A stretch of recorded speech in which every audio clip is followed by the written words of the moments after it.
দর্শক স্বাগত জানাচ্ছি নিউজ 24 এর প্রতিদিনের আয়োজন সানজি স্টেইনলেস স্টিল প্রেজেন্টস জনতন্ত্র গণতন্ত্রে।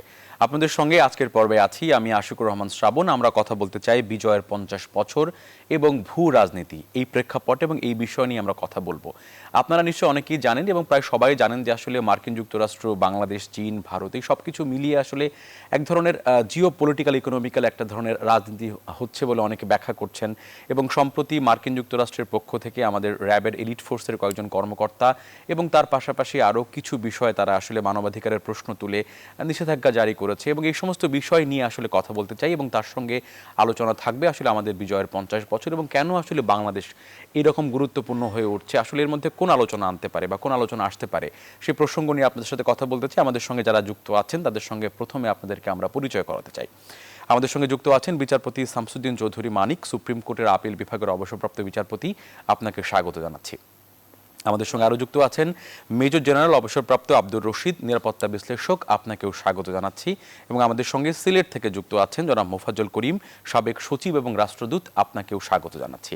এবং দর্শক, আপনাদেরকে সঙ্গে নিয়ে আলোচনা শুরু করতে চাই আসলে এই বিজয়ের 50 বছর এবং ভূ রাজনৈতিক প্রেক্ষাপটে মার্কিন নিষেধাজ্ঞা বাংলাদেশের প্রেক্ষাপট এটি আসলে কতখানি গুরুত্বপূর্ণ সেটি নিয়ে কথা বলতে চাই। আব্দুর রশিদ, আপনাকে দিয়ে আলোচনাটি শুরু করতে চাই। আমরা আসলে এলিট ফোর্সের কয়েকজন সদস্যের ব্যাপারে নিষেধাজ্ঞা, তার পাশাপাশি গণতন্ত্র সম্মেলনে বাংলাদেশকে না ডাকা এবং এই সমস্ত বিষয় নিয়ে গত প্রায় দুদিন ধরেই সরকার এবং সরকারের অনেকগুলো মন্ত্রী, অপোজিশন সবাই মিলে কথা বলেছেন। যদি আমরা আসলে ডিপ্লোম্যাটিক পার্সপেক্টিভস থেকে বা নিরাপত্তার জায়গা থেকে ব্যাপারটা ব্যাখ্যা করতে চাই, আসলে আপনি ব্যাপারটাকে কিভাবে ব্যাখ্যা করতে চান এই বিজয়ের 50 বছরে দাঁড়িয়ে? আব্দুর রশিদ। অনেক ধন্যবাদ আপনাকে। আমি যেটা দেখছি সেটা হচ্ছে আমেরিকার যেটা ইন্দো প্যাসিফিক স্ট্র্যাটেজি বলে, যে আমাদের এই অঞ্চল এবং প্যাসিফিক ইন্ডিয়ান ওশান স্ট্র্যাটেজি, সেখানে বাংলাদেশের একটা গুরুত্বপূর্ণ অবস্থান আছে। এখন এই অবস্থানে মার্কিন যুক্তরাষ্ট্র তার যে পরিকল্পনার ভেতরে যদি বাংলাদেশকে টেনে আনতে চায়, সেখানে বাংলাদেশের সাথে এখানে যে স্ট্র্যাটেজিটা তৈরি হয়েছে, এটা মানে সোজা কথায় বলতে হবে যে এটা চীন বিরোধী স্ট্র্যাটেজি। চীনকে কিভাবে ঠেকাবে, তো সেক্ষেত্রে বাংলাদেশ কি অবস্থানে যাবে সেটি হচ্ছে বাংলাদেশের জনগণ বা সরকারের সার্বভৌম সিদ্ধান্ত, যেহেতু এটি হচ্ছে সার্বভৌম একটি রাষ্ট্র। এখন এই রাষ্ট্রকে সিদ্ধান্তের ব্যাপারে যদি আপনি মানে বাংলাদেশ অবশ্য এখানে অনেক বেশি অভিজ্ঞতা আছে, যে মার্কিন পীড়ন যেটাকে বলে, সেটা হচ্ছে যে আপনি নিপীড়ন করে, আপনি কোনো ভয় দেখিয়ে, আপনি কোনো একটা অবস্থার সৃষ্টি করে তাকে আপনার কাছে টানতে চাই। তার প্রকৃষ্ট উদাহরণ আমরা দেখেছি 71 সালে, আমরা দেখেছি 75-এ, আমরা দেখেছি 74-এ, আমরা দেখেছি এই যে আমাদের পদ্মা সেতু তৈরিতে। এখন হচ্ছে যে মূল যে জায়গাটাকে আমি প্রশ্ন করি সেটি হচ্ছে কোন দেশের কাছে যদি তাকে টানতে হয়, কোন একটা জোটে বা পোলারাইজেশন আনতে হয়, সেটি পীড়ন দ্বারা সম্ভব কিনা বর্তমান প্রেক্ষাপটে। 1974 সালে বাংলাদেশে যখন খাদ্য সংকট তৈরি শুরু হচ্ছিল, তখন তারা PL-480 কে বন্ধ করে দিল, দিয়ে একটা পীড়ন চাপ দিল সেটিতে। এখন সেখানে দেশ মাথা নত করবে কিনা, সেখানে আমাদের জাতীয় স্বার্থের সাথে এই আন্তর্জাতিক স্বার্থ এবং পোলারাইজেশনের একটা সম্মিলন করতে হবে। এখানে যদি বাংলাদেশের স্বার্থ সংশ্লিষ্টতা না থাকে, তো স্বভাবতই বাংলাদেশ খুব আগ্রহী হবে না। তো সেখানে তাকে প্রমাণ করতে হবে যে হ্যাঁ, বাংলাদেশের স্বার্থ এই ইন্দো প্যাসিফিক স্ট্র্যাটেজির ভেতরে জড়িত আছে। সেইগুলো বিশ্লেষণ না করে আপনি বাংলাদেশের হয়তো আমি দেখেছি যে এখান থেকেই আসলে সূত্রটা তৈরি হয়েছিল, যখন মার্কিন যুক্তরাষ্ট্রের deputy secretary of state Dhaka সফর করেছিলেন, যখন এই কোয়াড নিয়ে, তো সেই কোয়াডের যে জোট ছিল, তো সেখানে বাংলাদেশের সুস্পষ্ট অবস্থান বাংলাদেশ প্রকাশ করেছে। তো সেই সুস্পষ্ট অবস্থান প্রকাশ করার ফলে এই যে আমি বলছি ইন্দো প্যাসিফিক স্ট্র্যাটেজি আর বাংলাদেশের ইনক্লুশনের ভেতরে একটি কি বলে, যেটাকে আমরা বলবো যে একটু কনফ্লিক্ট অফ ইন্টারেস্ট দেখা গেছে। পরবর্তীকালে এটিকে কিভাবে ব্যবহার করবে, এটি হলো একটি বিষয়। আরেকটি হচ্ছে যে এই পীড়নগুলো, যে নীতিগুলো মার্কিন যুক্তরাষ্ট্রে আসে, সেটা কিসের ভিত্তিতে আসে। বাংলাদেশের পরিবেশ, বাংলাদেশের সবকিছু মিলিয়ে আমি যদি মনে করি, তাহলে এই মুহূর্তে এই সিদ্ধান্তটা আমার মনে হয় সময়োচিত হয়। এখন এই সময়োচিত সিদ্ধান্ত না দেবার ফলেই বাংলাদেশের ভেতরে এবং বাংলাদেশের বাইরেও আমি দেখছি অনেক রাষ্ট্র এখানে প্রতিক্রিয়া দেখাচ্ছে। অর্থাৎ প্রতিটা সিদ্ধান্তের একটা বিশ্বাসযোগ্যতা থাকতে হবে, একটা গ্রহণযোগ্যতা থাকতে হবে। তো যদি সে গ্রহণযোগ্যতার বাইরে, বিশ্বাসযোগ্যতার বাইরে সিদ্ধান্ত হয়ে থাকে, স্বভাবতই সেটি সার্থকতার মুখ দেখবে না। এখন মার্কিন যুক্তরাষ্ট্রের অবশ্য ইতিহাস আছে, অনেকই অগ্রহণযোগ্য সিদ্ধান্ত নিয়ে তারা বিশ্বাসযোগ্যতা হারিয়ে বিশ্বে অনেক পীড়ন চালিয়েছে। তো সেখানে শেষ পর্যায়ে কি লাভবান হয়েছে?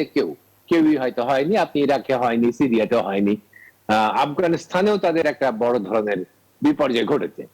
এখন এই সবকিছু মিলিয়ে যদি আমি একটা ভূ রাজনৈতিক ভাবে আন্তর্জাতিক একটা সিকিউরড অবস্থান তৈরি করতে চাই, তাহলে আমি বলবো যে বাংলাদেশ হচ্ছে যে একটা স্থিতিশীলতার ভেতরে আছে, যদিও এখানে জঙ্গিবাদের উত্থানের অনেক কিছু আমরা প্রক্রিয়া দেখেছি, সেটা সবার জানা। তো সেখানে দাঁড়িয়ে এই স্থিতিশীলতাকে ভেঙে ফেলা, এই নিরাপত্তা বাহিনীর যে ভূমিকা ছিল সেখানে এই কি বলে আপনার জঙ্গি দমনে, সেখানে কিন্তু আমি বলবো এটা প্রশংসার যোগ্য। এছাড়াও আমি যেটা দেখেছি যে আইন প্রয়োগের ক্ষেত্রে আইনের ভেতরেই তারা কাজ করছে। এখন দু একটা বিচ্ছিন্ন ঘটনা ঘটলে ঘটতেও পারে, সব দেশেই ঘটে থাকে। এখন আইনের বাইরে কাজ করছে কিনা সেটি হলো মূল কথা। আরেকটি হচ্ছে যে আইনের বাইরে তারা কাজ করার জন্য রাষ্ট্র তাদের পৃষ্ঠপোষকতা করে কিনা। এটা হচ্ছে আমি বলবো যে বাংলাদেশের মূল জায়গাটা হলো ওইখানে, যে রাষ্ট্র যদি, আমাদের রাষ্ট্র, আমি যতদূর জানি যে বাংলাদেশের সংবিধানে হিউম্যান রাইট যেটাকে বলে, যে আপনার যে আছে, সনদ আছে বা ঘোষণা আছে, সেগুলো সবগুলো বাংলাদেশের সংবিধানে সম্পৃক্ত আছে। তো সেক্ষেত্রে আমি দেখিনি যে রাষ্ট্র কখনো বলছে তাদের নিরাপত্তা বাহিনীকে তুমি ইচ্ছা মতো গুলি চালাও। তো এই ক্ষেত্রে আমার কাছে অনেক উদাহরণ আছে। জি, সেটি আপনার কাছ থেকে আমি শুনবো একটু পরে আব্দুর রশিদ। আমি এই প্রসঙ্গ নিয়ে আপনার এই কথাটি ধরেই সামনে একটু এগোতে চাই। মুফাজ্জল করিম, আপনি আমাদের সঙ্গে সিলেট থেকে যুক্ত আছেন, নিশ্চয়ই আপনি আমার কথা শুনছেন।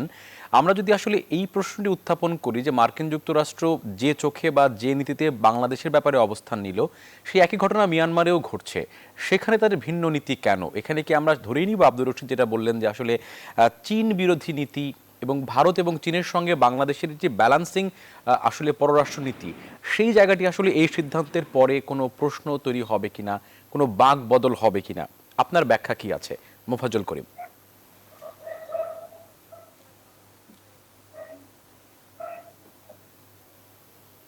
আমি অত্যন্ত মনোযোগ সহকারে আমার বন্ধু জেনারেল রশিদের কথা শুনছিলাম এবং আমি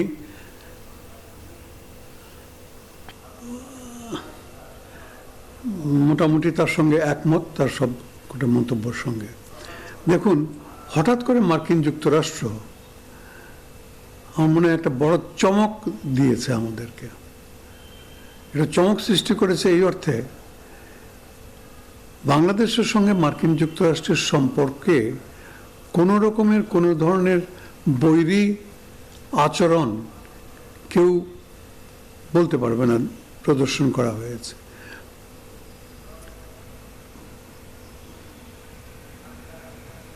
বাংলাদেশ সবসময় সব দেশের সঙ্গে বন্ধুত্বপূর্ণ সম্পর্ক, কারোর সঙ্গে কোনো বৈরী সম্পর্ক নয়, এই নীতির উপরে অবিচল থেকে স্বাধীনতার পর থেকে বঙ্গবন্ধুর প্রদর্শিত এই বৈদেশিক নীতির উপরে চলে আসছে। এমনকি যে সমস্ত দেশ, যেমন মিয়ানমার, প্রত্যক্ষভাবে বাংলাদেশের স্বার্থবিরোধী কাজকর্মে লিপ্ত, তাদেরকেও বাংলাদেশ কূটনৈতিক সম্পর্কের বাইরে কোনো কিছু আপত্তিকর কোনো রকমের আচরণ করে আসছে না। এটা একটা বিস্ময়ের ব্যাপার যে হঠাৎ করে মার্কিন যুক্তরাষ্ট্র কেন এরকম করছে। আমার মনে হয় মার্কিন যুক্তরাষ্ট্র এখন ভূ রাজনৈতিক কারণে এতদ অঞ্চলে তাদের আধিপত্যটা প্রতিষ্ঠিত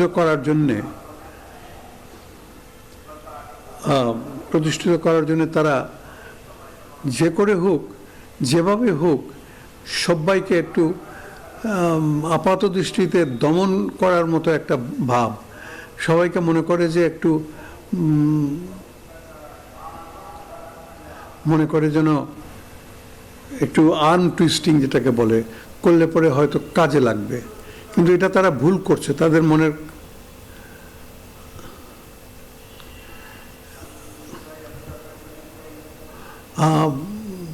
রাখা উচিত, তাদের মনে রাখা উচিত যে বাংলাদেশ অদ্যাবধি পৃথিবীর কোনো দেশের সঙ্গেই কোনো রকমের কোনো অশোভন আচরণ করেনি, বৈরী আচরণ করেনি, বরং বন্ধুত্বপূর্ণ সম্পর্ক সবসময় বজায় রেখে আসছে।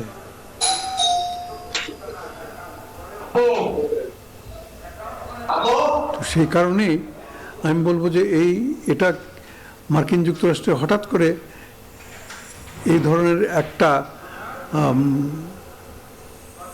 অনাকাঙ্ক্ষিত একটা ব্যবস্থা গ্রহণ কিছুতেই এটা গ্রহণযোগ্য মনে হয় না। এটা মেনে নেওয়া যায় না, এটা কিছুতেই মেনে নেওয়া যায় না।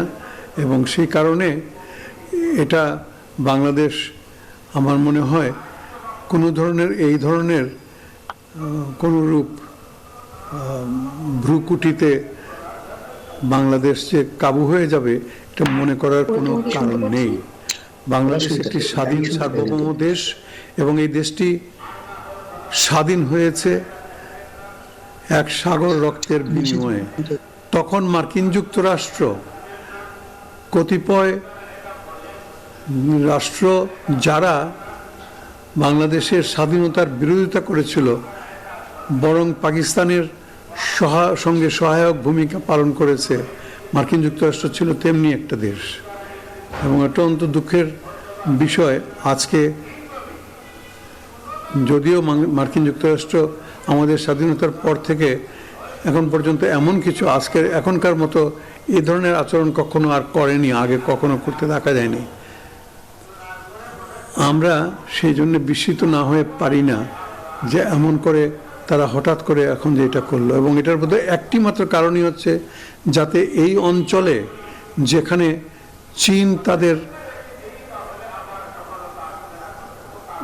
চীন তাদের সবচেয়ে বড় বা বলতে গেলে একমাত্র প্রতিদ্বন্দ্বী, সেখানে যাতে বাংলাদেশ চীনের সঙ্গে কোনো সম্পর্ক না রেখে তাদের সঙ্গে তাদের বলয়ে যোগদান করে এরকম একটা প্রচেষ্টা করার জন্য, তো এটা যে তারা সফল হবে আমার মনে হয় না।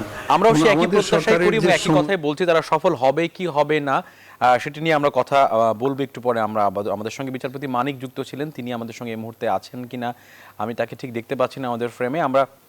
আমরা এই প্রসঙ্গ নিয়ে কথা বলছিলাম, আসলে এই যে চোখ রাঙানো নীতি মার্কিন যুক্তরাষ্ট্রের, তারা আসলে এটাতে কতটুকু সফল হবে বা বাংলাদেশের আসলে কূটনৈতিক জায়গা থেকে এখন কি করণীয় সে প্রসঙ্গে আমরা যদি একটু আব্দুর রশিদের বক্তব্য আমরা একটু শুনতে চাই অল্প একটু সময়টা।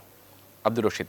ধন্যবাদ। আমি মনে করি যে বাংলাদেশ এবং মার্কিন যুক্তরাষ্ট্রের যে বন্ধুত্ব বা সম্পর্ক এটা অবশ্যই গুরুত্বপূর্ণ, যেহেতু মার্কিন যুক্তরাষ্ট্র একক পরাশক্তির পর্যায়ে আছে এবং আমাদের সাথে তাদের যে আর্থিক যে লেনদেন আছে সেটাও যথেষ্ট গুরুত্বপূর্ণ। Single largest buyer. তো সেই বিবেচনাতে আমি যেটা বলবো সেটি হচ্ছে যে আমাদের যে ডিপ্লোম্যাটিক এনগেজমেন্ট, আমরা যে সঠিক পথে আছি এবং হিউম্যান রাইটস এর ক্ষেত্রে বাংলাদেশ রাষ্ট্রীয়ভাবে এখানে কোনো পৃষ্ঠপোষকতা করে না এবং তারা হিউম্যান রাইটস সকল মানুষেরটাই তারা রক্ষা করার চেষ্টা করে। এখন হচ্ছে প্রশ্ন যে আমেরিকার যে এখানে স্যাংশনটা এসেছে র্যাবের উপরে, তারা কিছু কিছু বলেছে কক্সেস বাজারের ড্রাগ ডিলার্স এর উপরে ক্রস ফায়ার হয়েছে ইত্যাদি। আমার কথা হলো যে সাধারণ মানুষের যে নিরাপত্তা আছে সেই নিরাপত্তার উপরে যদি তারা একটা কথা বলতো, তাদের রক্ষার জন্য ঠিক আছে কোনো বিপর্যয় ঘটেছে কিনা, কিন্তু এখানে আমি দেখতে পাচ্ছি অপরাধী রক্ষার ব্যাপারে বিপর্যয় ঘটে। আপনার এই কথাটি নিচ্ছি আমরা আব্দুর রশিদ, আমি আপনার কাছে এই কথাটি শুনবো পুরোপুরি। আমাদের সঙ্গে বিচারপতি মানিক যুক্ত হয়েছেন, তিনি এখনো আমাদের সঙ্গে একটা কথাও বলেননি, তাকে একটু সুযোগ দিতে চাই আমরা। আসলে এই যে বিজয়ের 50 বছর এবং ভূ রাজনীতি নিয়ে আমরা কথা বলছি, মার্কিন যুক্তরাষ্ট্রের যে আসলে চোখ রাঙানো নীতি এবং চীন বিরোধী অবস্থান, ভারতের সঙ্গে আমাদের সম্পর্ক, সব মিলিয়ে আসলে আপনি এই উপমহাদেশের রাজনৈতিক প্রেক্ষাপটটি যদি ব্যাখ্যা করেন, সামনে আমাদের কূটনীতিতে কি সিদ্ধান্ত নেওয়া দরকার, এটি নিয়ে আমরা আসলে উদ্বিগ্ন হব কিনা বিচারপতি মানিক? দেখুন, পৃথিবীতে কয়েকটি দেশ আছে যারা বিশ্ব মোড়ল হিসাবে পরিচিত এবং তারা সারা বিশ্বে ছড়ি ঘোরাতে চায়। এতে মার্কিন যুক্তরাষ্ট্র আছে এবং আমি বলবো যে নিরাপত্তা পরিষদের 5টি দেশ আগে তো সোভিয়েত ইউনিয়ন ছিল না, কিন্তু এখন সোভিয়েত ইউনিয়নের পতনের পরে রাশিয়াও কিন্তু এই মোরলগিরিতে ঢুকে গেছে। মার্কিন যুক্তরাষ্ট্রের যে মনরো ডক্ট্রিন, যেটা অনেক আগে শুরু হয়েছিল, সেটি উইড্রো উইলসন আসার পরে সেটিকে ব্যবহার করছে তারা সারা পৃথিবীতে তাদের প্রভাব এবং প্রতিপত্তি বজায় রাখার জন্য। আমি শুধু মার্কিন যুক্তরাষ্ট্রকেই বলবো না, 5টি দেশ, এখানে চীন আছে, এখানে ফরাসি দেশ আছে, যুক্তরাজ্য আছে, তাদের এটা হচ্ছে আপনার সম্প্রসারণবাদ। কারণ উপনিবেশবাদের পতনের পরে এখন তো সেইভাবে আর উপনিবেশ নাই, কিন্তু আর্থিক উপনিবেশবাদ এবং আপনার হেগিমনিজম অর্থাৎ আপনার যে অগ্রাসনবাদ সেটি রয়ে গেছে, সেটিতে মার্কিন যুক্তরাষ্ট্র আছে। সুতরাং তাদের থেকে যখন কোনো রিপোর্ট আসে সেটিকে কিন্তু সন্দেহের চোখে দেখা ছাড়া কোনো পথ থাকে না। আমি উদাহরণস্বরূপ বলতে পারি, মাস দুয়েক আগে যুক্তরাজ্য বিলেত এমন একটি মিথ্যাচারপূর্ণ প্রতিবেদন দিল, বলল যে খালেদা জিয়া নাকি গৃহবন্দী। এটা কোনো বিবেক সম্পন্ন মানুষ কি এটা মেনে নিতে পারে? খালেদা জিয়া একজন কি বলে দণ্ডপ্রাপ্ত কয়েদি, তাকে সরকার অনেক দয়া করে তার বাড়িতে থাকতে দিয়েছে বিশেষ আইনের বিশেষ আপনার ডিসক্রিশনের ব্যাপারে, এবং সেই বাড়িতে সে সম্পূর্ণ মুক্ত। সে ডাক্তার কাছে যাচ্ছে, কবিরাজ কাছে যাচ্ছে, ডেন্টিস্টের কাছে যাচ্ছে, তার বাড়িতে মেহমান অতিথি আসছে, দলের লোকজন আসছে, সভা করছে। তারপরে যুক্তরাজ্য কত বড় একটা মিথ্যাচার সম্বলিত রিপোর্ট দান করলো, বললো যে খালেদা জিয়া নাকি গৃহবন্দী। তো এই ধরনের রিপোর্ট এই যে যারা বিশ্ব মোড়ল তারা কিন্তু করে যাচ্ছে। কেন করে যাচ্ছে? কারণ তাদের আধিপত্যবাদ তারা বজায় রাখার জন্য। এখন দেখুন আপনার র্যাব অনেক ভালো কাজ করেছে, এটা তো অস্বীকার করার কোনো পথ নেই। আমাদের দেশে জঙ্গিবাদকে যে করেছে, আপনার নস্যাৎ করেছে, অনেকাংশে জঙ্গিবাদকে কিন্তু তারা ধ্বংস করে দিয়েছে, তার জন্য কৃতিত্ব কিন্তু র্যাবের। তারপরে মাদক যে ব্যবসা, এটা অনেকখানি নেমে গেছে।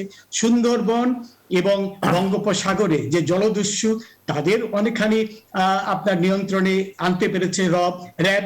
এবং আমাদের এই করোনা আক্রমণের পরে যে কয়েকটি হাসপাতালে দুর্নীতি হচ্ছিল এবং অনেক কি বলে আপনার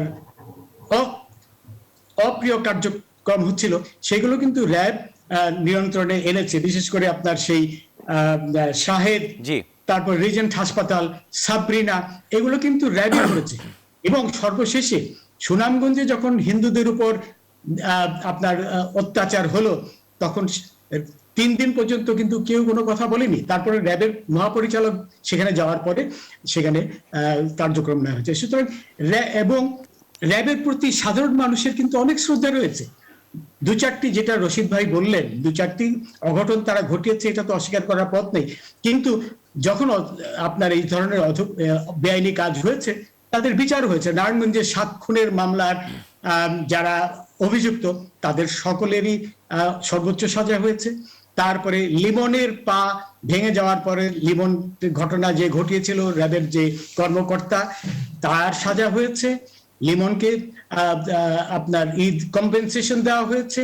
এবং সম্প্রতিকালে এই যে মেজর জিয়া কক্সবাজারে, সেটার বিচার চলছে। সুতরাং তারা যে র্যাব অন্যায় করে যে পার পেয়ে যাচ্ছে তা তো নয়, বরং র্যাব অনেক কিছু করছে। র্যাবের কারণে কিন্তু মানুষ শান্তিতে ঘুমোতে পারছে। এমন একটা সময় ছিল যখন সন্ধ্যার পরে ঢাকা শহরে কেন অন্যান্য জায়গায় মানুষ বেরোতে পারতো না। সুতরাং সাধারণ মানুষ কিন্তু খুবই খুশি। অন্যদিকে যদি আমরা মার্কিন যুক্তরাষ্ট্রের দিকে তাকাই, তাদের মানবাধিকার রেকর্ড কিন্তু আমাদের থেকে অনেক অনেক অনেক খারাপ। সেখানে মার্টিন লুথার কিং কে জীবন দিতে হয়েছে কালো মানুষের বিরুদ্ধে যে নির্যাতন হয় সেটি প্রমাণ করার জন্য। আন্তর্জাতিকভাবে দেখেন, ইন্দোনেশিয়া থেকে শুরু করে চিলি, তারপরে পানামা, তারপরে গ্রেনেডা তো দখলই করে নিল।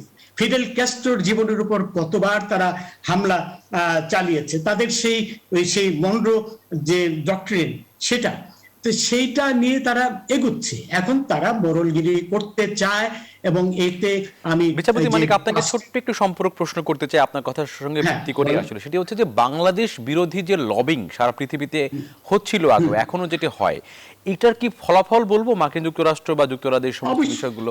দেখুন, এই রিপোর্টটি তারা এমন একটি সময় দিল যখন সারা বিশ্বব্যাপী বাংলাদেশের বর্তমান সরকারের বিরুদ্ধে ষড়যন্ত্র চলছে।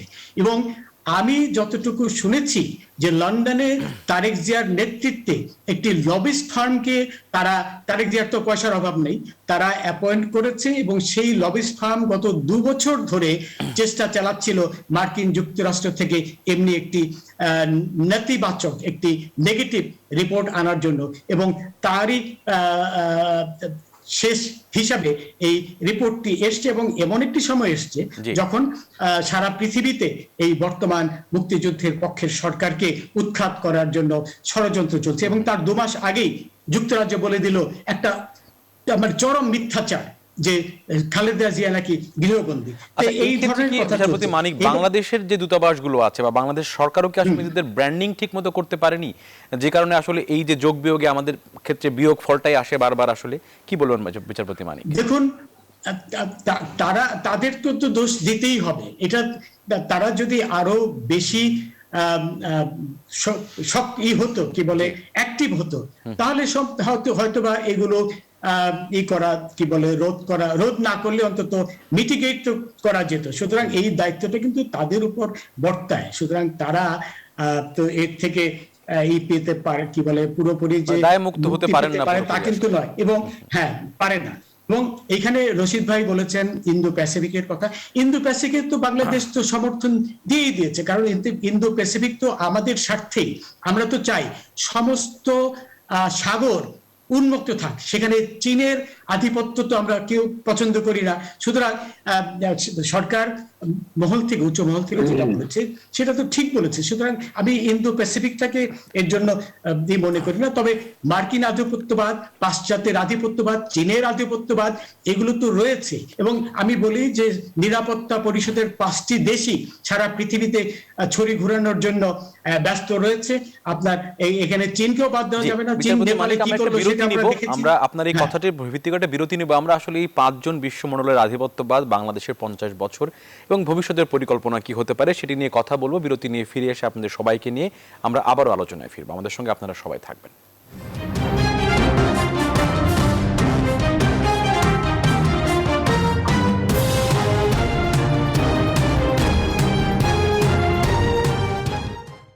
দর্শক, আবারও স্বাগত। আপনারা দেখছেন সানজি স্টেইনলেস স্টিল প্রেজেন্টস জনদত্ত গণতন্ত্র। আপনাদের সঙ্গে আছে আশিকুর রহমান শ্রাবণ। কথা বলছিলাম বিজয়ের 50 বছর এবং ভূ রাজনীতি নিয়ে। বিচারপতি মানিক, বিরতির আগে আপনি যেখানে শেষ করেছিলেন, আসলে আমাদের এই যে ভারতীয় উপমহাদেশ বা ইন্দো পাকিস্তান, ইন্দো চায়না এবং পাকিস্তান সবকিছু মিলিয়ে আসলে আমাদের যে আসলে এখানকার সাগর নিয়ে যে খেলাটি আসলে সেটি নিয়ে আসলে আপনি কথা বলছিলেন, সেটি একটু আপনি শেষ করবেন।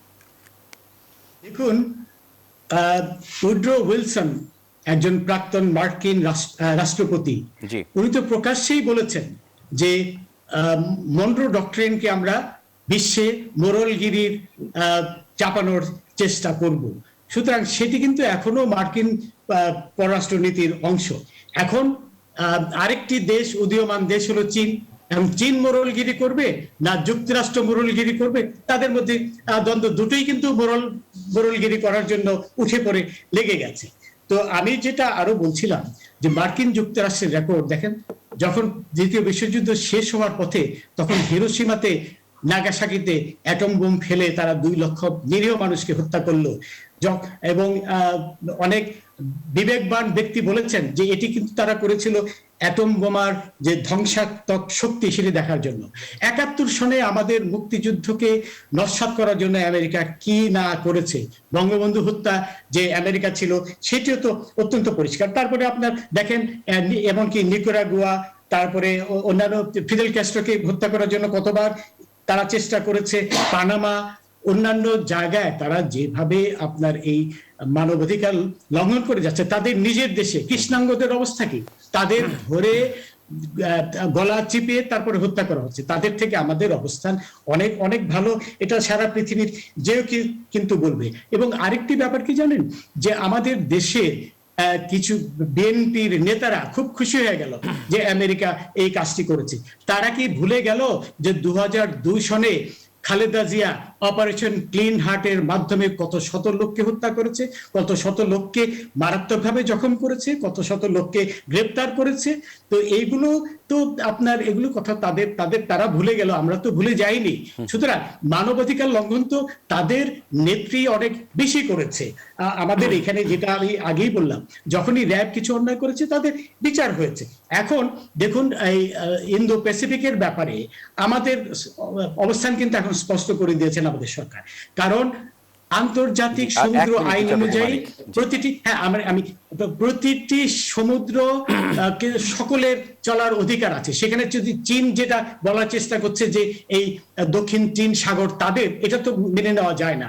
এবং সেইভাবে কিন্তু আমাদের সরকার ইন্দো প্যাসিফিকে সমর্থনই দিয়েছে। সুতরাং সেটা আসল কথা হলো এখানে একটি লবিস্ট গ্রুপ কাজ করছে যারা আল জাজিরার নিউজটাও ঘটিয়েছে।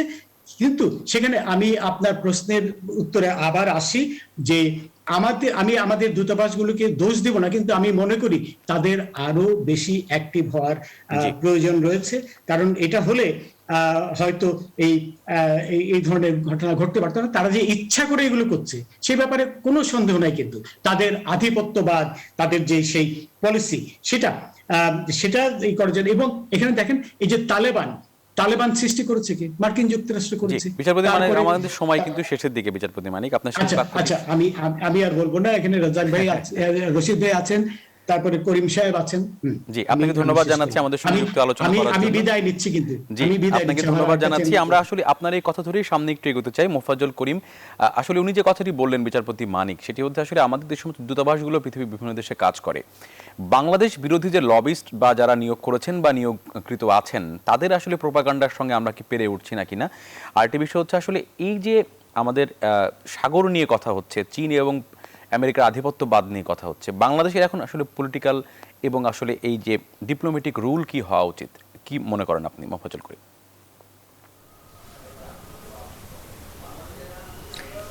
আচ্ছা দেখুন,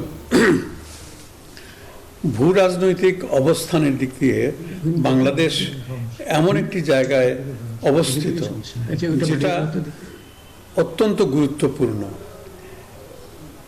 এটা হচ্ছে দক্ষিণ এশিয়া এবং দক্ষিণ পূর্ব এশিয়ার যে যতগুলো দেশ আছে, সেই ইন্দোনেশিয়া থেকে শুরু করে আফগানিস্তান পর্যন্ত সবগুলো দেশের এক ধরনের গেটওয়ে হচ্ছে বাংলাদেশ।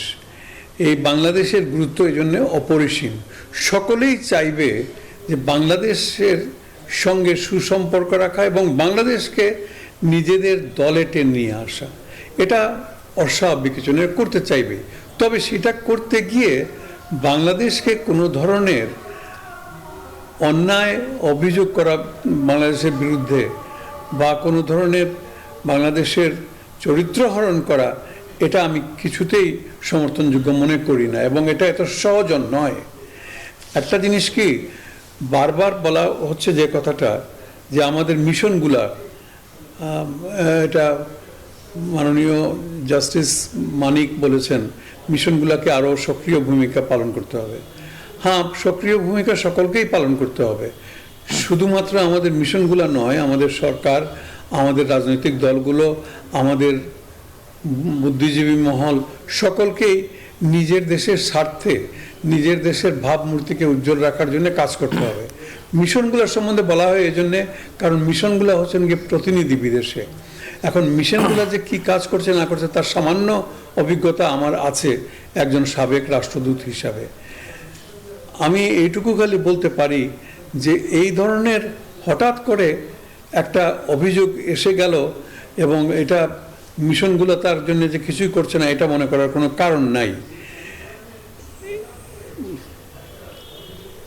ব্যাপারটা হচ্ছে এই ধরনের যে আমাদের মিশনগুলো তাদের যে দৈনন্দিন রুটিন কাজ যেগুলো, সেগুলো তো করছেই বটে, তার সঙ্গে সঙ্গে বাংলাদেশের বিভিন্ন বিষয়ে, আন্তর্জাতিক কূটনৈতিক বিষয়সমূহে বাংলাদেশের যে অবস্থান, সেই অবস্থানটা সঠিকভাবেই তুলে ধরার সবসময় চেষ্টা করে আসছে। এই যে হঠাৎ করে এখন মার্কিন যুক্তরাষ্ট্র যে অনুযোগ নিয়ে আসলো, যে অভিযোগ নিয়ে আসলো, এটার জন্য তো কোনো মিশন বা কোনো সরকার বা কেউই প্রস্তুত ছিল না। এটা আমি মনে করি ব্যক্তিগতভাবে যে এটা মার্কিন যুক্তরাষ্ট্রের একটা কল্পনা প্রসূত একটা আক্রমণাত্মক একটা স্টান্স বা একটা, যাতে করে বাংলাদেশকে একটা হঠাৎ করে একটা অপ্রস্তুত করে ফেলা যায়, সেটার চেষ্টা করা হয়েছে। এটাতে মিশনগুলো নিশ্চয়ই এখন এর প্রতিবাদ স্বরূপ যে ভূমিকা পালন করা উচিত তা নিশ্চয়ই করবে বা করছে। তাদেরকে আরো সক্রিয় ভূমিকা তারা যে কোনো জায়গায় যে কোনো ফোরামে করবে, এইটুকু দৃঢ় বিশ্বাস আমার আছে।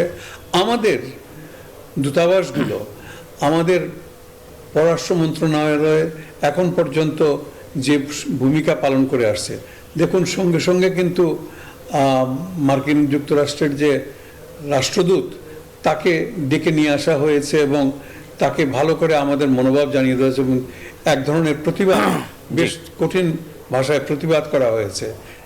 আচ্ছা, এবং আমার মনে হয় বিশ্ববাসী আমাদের ভূমিকাটা ভালো করে অনুধাবন করতে সক্ষম হবে এবং এরপরে মার্কিন যুক্তরাষ্ট্রের এই ধরনের অভিযোগ ফজল করিম, আপনাকে ধন্যবাদ জানাচ্ছি। আপনার এই বক্তব্যটি আমাদের গ্রহণ করে আমরা সামনে একটু এগোতে চাই। আমাদের শেষের দিকে আলোচনা একেবারে। আব্দুর রশিদ, আসলে এই সিদ্ধান্তের আমাদের বাংলাদেশের রাজনৈতিক প্রেক্ষাপটে কোনো ইমপ্লিমেন্টেশন আছে কিনা?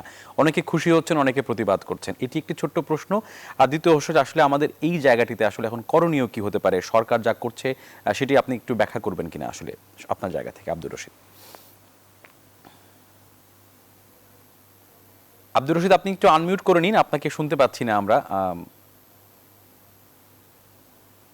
রাইট, এবার শোনা যাচ্ছে? জি, শুনতে পাচ্ছি এবার আপনাকে আমরা।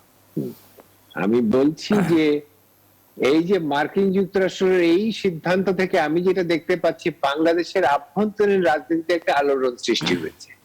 তো আভ্যন্তরীণ রাজনীতিতে যখন কোনো বৈদেশিক শক্তি তাদের কিছু দিয়ে আলোড়ন সৃষ্টি করতে চায়, সেটি একটি স্বাধীন দেশের সার্বভৌম দেশে কাছে গ্রহণযোগ্য হয় না।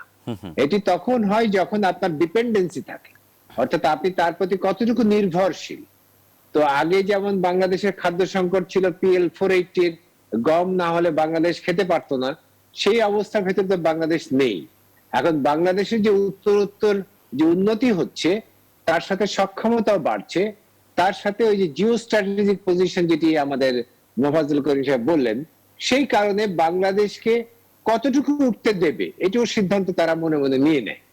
তো সেক্ষেত্রে বাংলাদেশের রাজনীতিকে প্রভাবিত করার জন্য এই সিদ্ধান্তটা অবশ্যই একটি উপাদান হিসেবে এসেছে। এখন আমি যেটা বলতে চাচ্ছি সেটি হলো যে আমাদের দেশ থাকলে আমরা যতই উন্নত হব, এরকম হামলা তত বেশি হতে থাকবে। এখন আমাদের যে সক্ষমতা, সেটিকে তৈরি করতে হবে এগুলোকে ফেস করে। আমি কি এখনো জানি যে সে প্রথমে 6 জন 7 জনকে নিষেধাজ্ঞা দিলে এরপরে কয়জনকে দেবে? তো তাদের যে ছকটা, সেই ছকটা কি আমাদের পররাষ্ট্র মন্ত্রণালয়ের কাছে এসেছে যে আমাদের ওখানকার এম্বাসিকে এটা দিতে পেরেছে? ঠিক আছে, আমরা যারা গবেষণা করে হয়তো কিছু একটা আন্দাজ করতে পারছি, কিন্তু এর ভেতরে তো এভিডেন্স থাকতে হবে। তো সেই জায়গাতে আমাদের একটা সক্ষমতা তৈরি করতে হবে। আর আরেকটি হচ্ছে, আমি বলি যে ডিপ্লোম্যাসিতে এইখানে মাথা গরম করার কোনো জায়গা নেই। এখানে হচ্ছে যে আমাদের একটা আছে যে বিশ্বে আমার পক্ষে কথা বলার লোক থাকতে হবে, সেটাই ডিপ্লোম্যাসি। অর্থাৎ আমার পক্ষে কথা বলার লোক আমি তৈরি করতে পারছি কয়টা রাষ্ট্রকে? তো বাংলাদেশ সভাপতি একটা বড় সিরিজ অফ ডেভেলপিং বা লিস্ট ডেভেলপিং কান্ট্রির মধ্যে বাংলাদেশের একটা বড় ধরনের ভয়েস আছে। এখন যারা বিশ্ব মোড়লগিরি করছে, তাদের উপরে তারা যদি আমাকে পীড়ন করতে চায়, তাহলে আমি কি করে ঠেকাবো? আপনি দেখেন 71 সালে কিন্তু ওই যে সোভিয়েত ইউনিয়নকে দুটো ভেটো মারতে হয়েছিল, সে আমাদের পক্ষে ভেটো মারছিল। এখন এই মুহূর্তে আমাকে তৈরি করতে হবে যে আমার পক্ষে কে ভেটো মারবে। এটি হচ্ছে global polarisation, and this is the diplomacy.